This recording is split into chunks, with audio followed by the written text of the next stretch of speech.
मूर्ति पूजा कहाँ से शुरू की? हमारे ऋषि महर्षि इनकी पूजा करते आए तो हम भी करने लग गए। यानी इनको मूर्ति रखना पाप नहीं है। जैसे आपके दादा परदादा की कोई मूर्ति है, पिताजी की फादर की मूर्ति है, माँ की मूर्ति है, तो उस मूर्ति को रखने में क्या पाप है भाई? कोई दोष नहीं। और उसको नमस्कार भी कर दिया सत्कार से तो वो भी पाप नहीं। मतलब कहने का भाव ये है कि हम किसी मूर्ति को रखते हैं, अपने माता पिता को की मूर्ति है तो वो बुरी नहीं है, लेकिन उसको भगवान मान के पूजना ये गलत है। तो हम मूर्ति की पूजा, जैसे हिंदू धर्म से दास खूब परिचित है, ये बेसिक मूर्ति का फूल भी चढ़ावे हैं, उसने नवावा दवावा भी हैं और उसका आगे धूप दाप भी दे हैं, पर पूजा तो उससे भिन्न ही करते हैं। कोई किसी मंत्र का जाप करता है, कोई गीता का पाठ करता है, कोई पुराण का पाठ करता है। और फिर भी इनसे कोई पूछता है, जैसे दास विष्णु जी का पुजारी था, हनुमान जी का, बाबा श्याम जी का, यानी जैसे सारे ही देवताओं के हम तो पुजारी थे जब तक ज्ञान नहीं था। तो फिर भी हमसे कोई पूछता था कि समाधि ध्यान लगाया करो। ध्यान लगाते क्या देखा कि भगवान तो दिखता ही नहीं, वो तो निराकार है। हम फिर भी अन्य परमात्मा को परमात्मा मानते थे, विष्णु जी को अपना इष्ट मानते हुए, साकार मूर्ति रखते हुए भी हम भगवान को कोई अन्य ही माना करते थे। ये हमारा डामाडोल ज्ञान था। अब परमात्मा, जैसे मुसलमान भाई कहते हैं कि हिंदू सब मानते सब खुदा हैं, तो ये उनकी अल्पज्ञता है, अध्यात्म ज्ञानहीनता है। जैसे वो भी मानते फरिश्ते हैं, उनको देवता कहते फरिश्ते को, हम भी मानते हैं फरिश्ते हैं और देवता हैं। और वो भी मानते हैं मुसलमान भाई के पूर्ण परमात्मा तो एक ही है, हम भी मानते हैं एक ही है।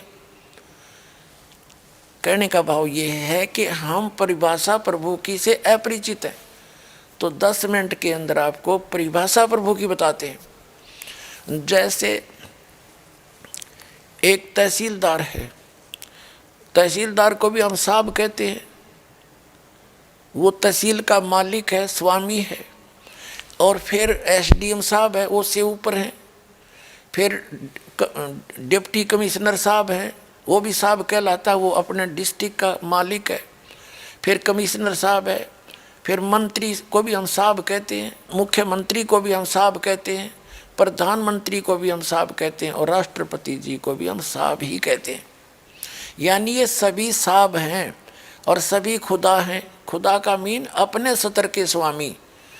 तहसीलदार अपने सतर का साहब है, एसडीएम अपने सतर का साहब है, और डीसी अपने सतर का, मंत्री अपने सतर का, वो साहब है ही है। और मुख्यमंत्री अपने सतर का साहब है, प्रधानमंत्री अपने सतर का साहब है, और राष्ट्रपति ओवरऑल कंट्रोलर वो सब का साहब है। तो सभी साहब भी हैं और सभी उस खुदा के भी उस खुदा के हैं। यानी सभी साहब होते हुए जितने मंत्री मुख्यमंत्री हैं, और ये सब उसके हैं, किसके? राष्ट्रपति के। उस सभी राष्ट्रपति के हैं, ये उस एक खुदा के हैं हम सभी। लेकिन ये सभी अपने सतर पर भी देवता भी हैं। उनका ये सोच अध्यात्म ज्ञानहीनता के कारण है कि हिंदू मानते हैं कि सब खुदा हैं। वो तो पृथ्वी को भी खुदा कहें, सूरज ने भी भगवान माने, पानी को भी, जल को भी भगवान मानते हैं, और पृथ्वी सबको। इसका भाव ये है कि जैसे यहाँ एक विद्युत मंत्री है, एक फॉरेस्ट मिनिस्टर है, तो विद्युत मंत्री कोई जड़ नहीं है, वो एक मनुष्य है। उसके अंतर्गत ये सारी इलेक्ट्रिक विभाग जो इलेक्ट्रिकल, ये सारे विभाग आते हैं। ऐसे ही जैसे कोई फॉरेस्ट मिनिस्टर है, वो कोई वृक्ष नहीं है, कोई जंगल समूह नहीं है, वो जंगल समूह का कंट्रोलर है। ऐसे ही जो सूर्य देवता है, उसका नाम सूर्य देव है। वो नर आकार है, एक चलती फिरती शक्ति है, और उसके अंदर जितने भी प्रकाश स्रोत हैं विश्व के, वो सारे उसके कंट्रोल में है। वो विद्युत मंत्री समझ लो। ऐसे ही जल को भी कहते देवता मान नहीं है। जल एक वरुण है, वरुण देवता है, वो उसको भी जल बोलते हैं। वरुण देवता है, वो जल के सभी स्रोतों का कंट्रोलर है। ऐसे ही एक पृथ्वी देवी है, वो सभी इन पृथ्वी ग्रहों का सबकी संचालक है। तो ऐसे ही हम सभी देवता अलग अलग हैं। अब ये हिंदू क्या मानते हैं कि सभी खुदा भी हैं, और ये सब जितने जिस स्तर के खुदा हैं, स्वामी हैं, मालिक हैं, ये सब एक ही खुदा के हैं। इन सब का ओवरऑल कंट्रोलर केवल एक ही है, वो अल्लाहू अकबर है, वो कबीर है। This is the definition of God. ये उस परमात्मा की परिभाषा है। इसको ना समझकर हम भ्रमित हैं। हम अब दास जो प्रयत्न कर रहा है कि उस अल्लाहू अकबर की जानकारी अब दास के पास है, जिसकी न तो हजरत मोहम्मद जी को प्राप्त हुई, क्योंकि हजरत मोहम्मद जी को जिसने ज्ञान दिया, कुरान शरीफ का ज्ञान दाता, सूरत फुरकानी 25 आयत 52 से लेकर 59 में स्पष्ट करता है, कोई कबीर अल्लाह है, अल्लाह कबीर है, उसको बड़ा कहते हैं मुसलमान भाई। तो बड़ा भगवान है, उसकी जानकारी कुरान शरीफ का ज्ञान दाता भी नहीं जानता। वो कहता उसके लिए ये वही है, वो अल्लाह अकबर जिसने 6 दिन में सृष्टि रची, 7वां दिन तख्त पर जा बैठा। और उसकी खबर किसी बाखबर से पूछो, इससे सवसिद्ध है कि कुरान शरीफ का ज्ञानदाता भी उस अल्लाह अकबर के से अपरिचित है, उसकी ना भक्ति से परिचित है, ना उसके ज्ञान से परिचित है। वो कौन है, कहाँ है, उससे भी परिचित नहीं है। उसके से ये दास परिचित है, वो बाखबर ये पर दास है। इसके पास आओ और अपना कल्याण कराओ।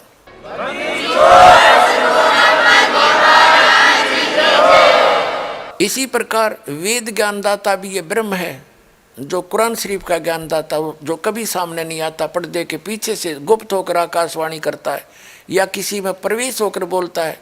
और श्रीमद् भगवद गीता का ज्ञानदाता भी वही है, जो कुरान शरीफ का ज्ञानदाता है, जो श्री कृष्ण में प्रवेश करके बोल रहा है। जैसे कुरान शरीफ का ज्ञानदाता हजरत मोहम्मद के अंदर प्रवेश करके उसके अंदर से आवाज़ निकल रही है, उसमें कभी फरिश्ते प्रवेश करते हैं, जैसे भी वो मानते हैं। तो ऐसे ही वो एक ही वही परमात्मा, यानी वो ब्रह्म सत्र का जो भगवान है, जो काल है, यही कुरान शरीफ का ज्ञानदाता, यही वेदों का ज्ञानदाता, और यही श्रीमद् भगवद गीता का ज्ञानदाता। श्रीमद् भगवद गीता अध्याय नंबर 4 के श्लोक नंबर 34 में गीता ज्ञानदाता भी कहता है कि मुझे ज्ञान नहीं उस परम अक्षर ब्रह्म का, जिसके विषय में यह कहता है कि अर्जुन 18वें अध्याय के 62वें श्लोक में तू सर्वभाव से उस परमेश्वर की शरण में जा, उसकी कृपा से ही तू परम शांति को और सनातन परम धाम को प्राप्त होगा। अपने विषय में गीता ज्ञानदाता कहता है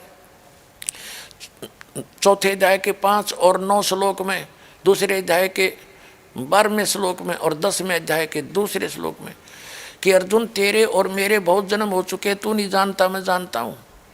इसलिए वो क्या कहता है 15वें अध्याय के 4थे श्लोक में कि तत्वदर्शी संत के मिलने के उपरांत परमेश्वर के उस परम पद की खोज करनी चाहिए, जहाँ जाने के बाद साधक फिर लौटकर कभी संसार में नहीं आते।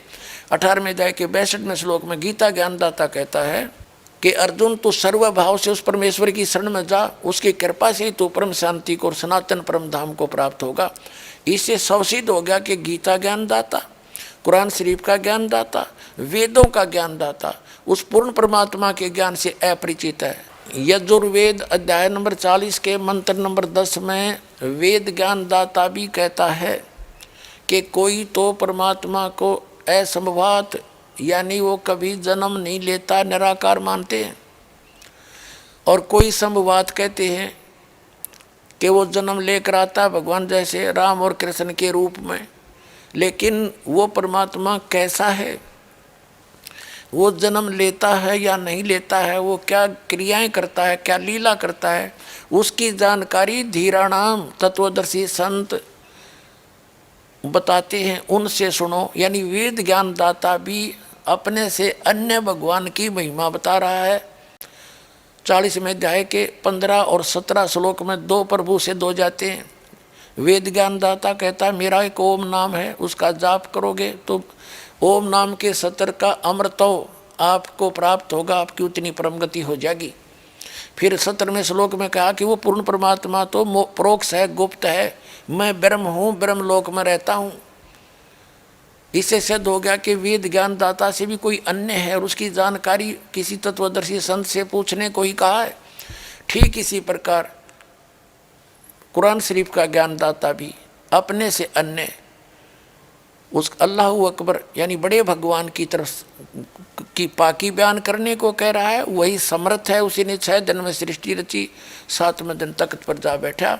उसके विषय में कुरान शरीफ का ज्ञानदाता भी अनभिज्ञ है, वो नहीं जानता है। उसके लिए तत्वदर्शी संत से पूछने को कहा है। तो वो तत्वदर्शी संत ये दास है। दास के पास कंप्लीट कोर्स है, कंप्लीट स्पिरिचुअल नॉलेज है। आइए और ग्रहण करिए, अपना कल्याण कराइए। बोलो सतगुरुदेव की जय हो।